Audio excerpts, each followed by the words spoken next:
Shem, mwavuli hamna, njoo basi tujikinge.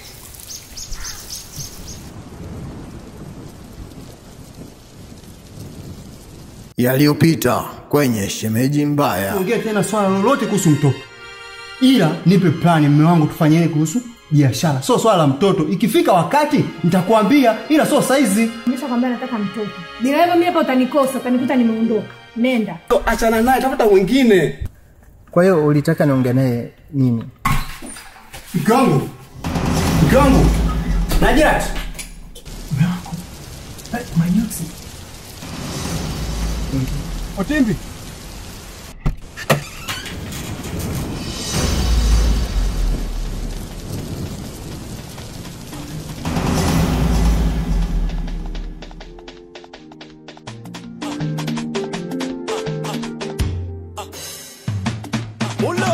Hayana shida mapenzi toka kwa Mwenyezi. Hayana shida mapenzi toka kwa Shem, kaa tu hapa. Najua sisi mabachela hatuna mambo mengi, lakini tujisikie kama uko nyumbani. Sasa Shem nitaandaje hivi nyumbani? Sasa sina hata nguo hapa. Nikupe shuka labda ujifunike alafu hii upige pasi. Sawa. Sawa.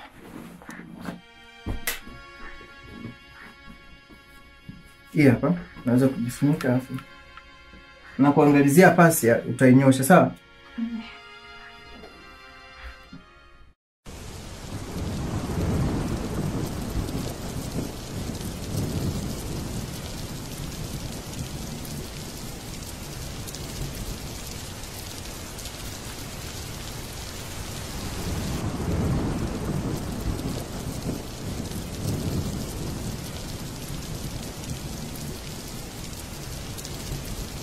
Naona tayari ishakaa sawa shemeji.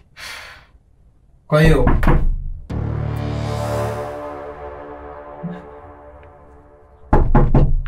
Otimbi.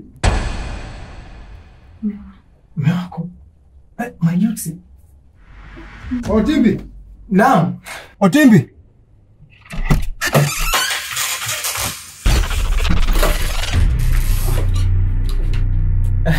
Karibu.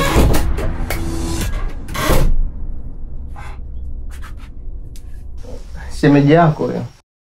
Samani wangu kwa kuingilia. Usijali. Vipi, mbona ni ghafla? Ndugu yangu kuna tatizo kidogo huko nyumbani. Mke wangu haonekani. Kuna shida kidogo, kuna mgogoro kidogo. Asubuhi tulikuwa tunashindana, yani shote mke wangu. Yani kila siku swala lake anahitaji mtoto kwa saizi.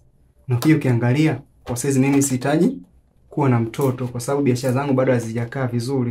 Ndio nataka nipambane mambo yangu kaa vizuri ili ndo ukifika wakati kuwa na mtoto ndo nikae ili nisiwe na mizunguko. Sasa leo kaamka sijui kafanyaje, yani kawaka vibaya nataka mtoto. Yani kawaka sana nataka mtoto. Sasa tumeondoka kwa shari. Mimi nilipoondoka nikaenda kwa rafiki yangu mmoja anaitwa Junior. Sasa Junior akanishauri sana, akamwambia ndugu yangu, kwa nini unaumiza kichwa? Unaweza kufanya nini? Akutafuta pesa, tukujiwekeze sana. Akanipa ushauri mzuri sana. Na nimemwamini sana kwa sababu akaniambia cha msingi nifanye nini? Nimfukuze. Muona bonge la ushauri huo kwa sababu yeye hadi mpaka saizi ana ndoa, alikuwa na ndoa zaidi ya 6. Juzi tu kamfukuza mwanamke. Muona mambo yake ananyoka hivi. Sasa nikaona ile ndio vizuri ili niondokane na ule msongo wa mawazo kila siku kugombana na mke wangu. Si bora tu nioa. Yaani mfukuze tu, nikitaka kuoa ndo nimuoe mtu mwingine ambaye atavumilia kuishi na mimi. Ila sio yule mwanamke tena. Sasa na mimi ndo maana nilikuwa nimerudi nyumbani nifanye nini? Nimfukuze. Kicha ajabu nakuta hayupo. Sio kanifukuzisha tayari. Unajua brother, nimekusikiliza vizuri sana.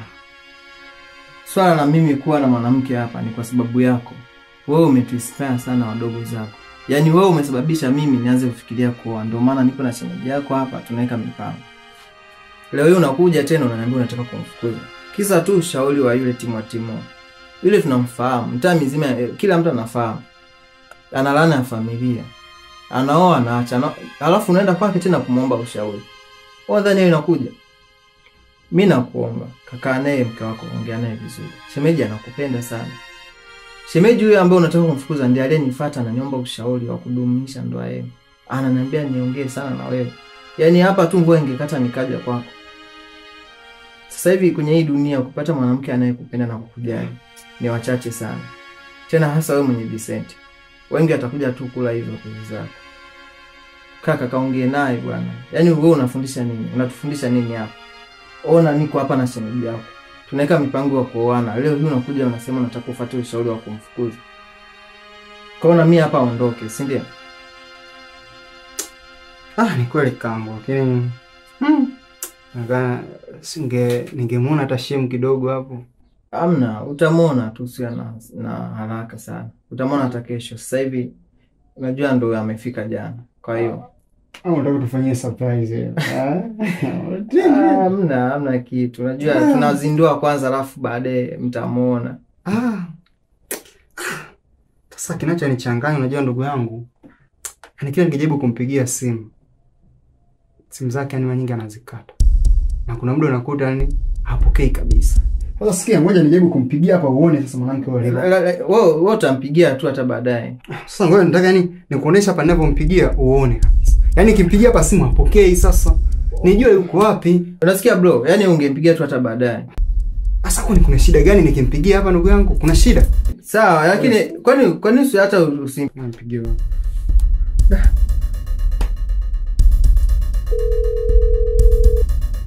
Umeona sasa zalao zake. Inaita tu apokee simu. Huyu anapika, acha kumsumbua sana, unajua. Sasa anapika wapi nampigia simu? Wanawake nao. Nipigie tena.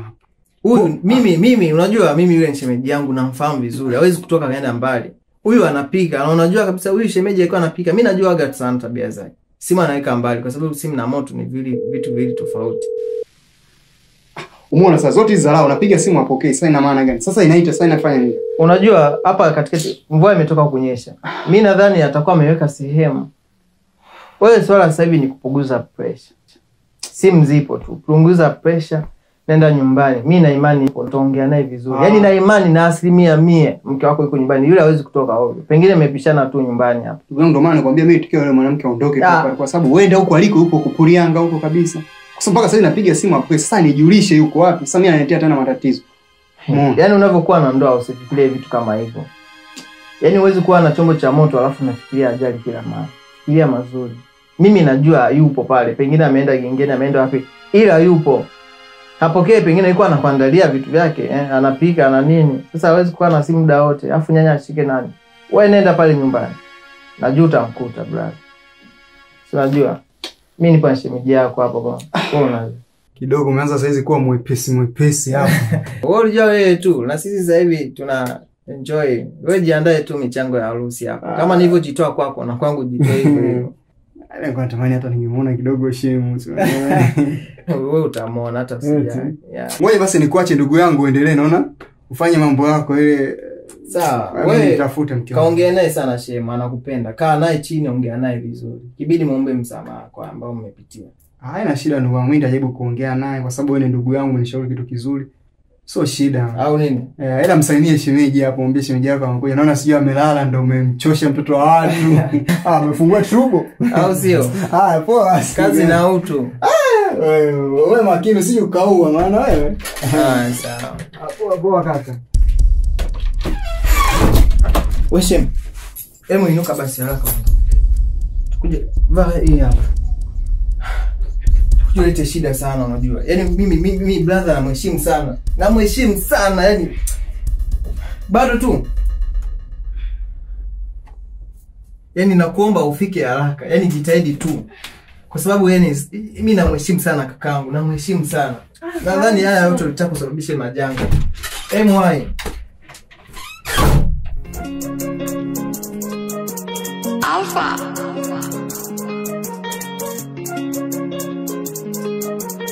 Hayana shida mapenzi toka kwa Mwenyezi.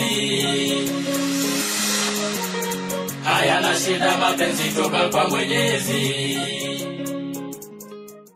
Shemeji. Na mbona umeelewa huko ulipotoka mwisho na mvua? Ila shemeji. Yaani unajua mwanzo kwa moyo wangu unapata sana tabu. Yaani nahisi kabisa naumia moyoni mwangu. Shemeji. Yaani sio siri. Yaani ningekuona tu mwanzo nasikia sana la. Yaani moyo wangu unakupenda ni. Nakupenda sana shemeji. Hivyo ukomi? Sasa nikome nini? Mara ngapi nimekwambia kwamba mimi sikutaki?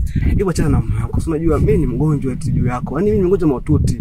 Please naomba unitibie basi. Wewe unajua kama mimi na mume? Shemeji, hebu angalia basi ninavyozidi kukonda kwa ajili yako. Sikiza nikwambie, kwanza nina haraka, yani nimekuheshimu tu kusimama. Unanipotezea muda. Alafu siku nyingine ukiniona ukome kunisimamisha kuongea mada zako za kijinga jini. Siwezi kukoma kwa sababu nakupenda. Nitaendelea kukuambia nakupenda.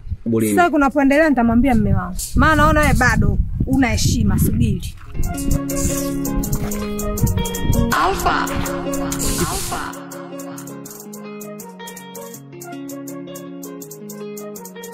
Hayana shida mapenzi toka kwa Mwenyezi.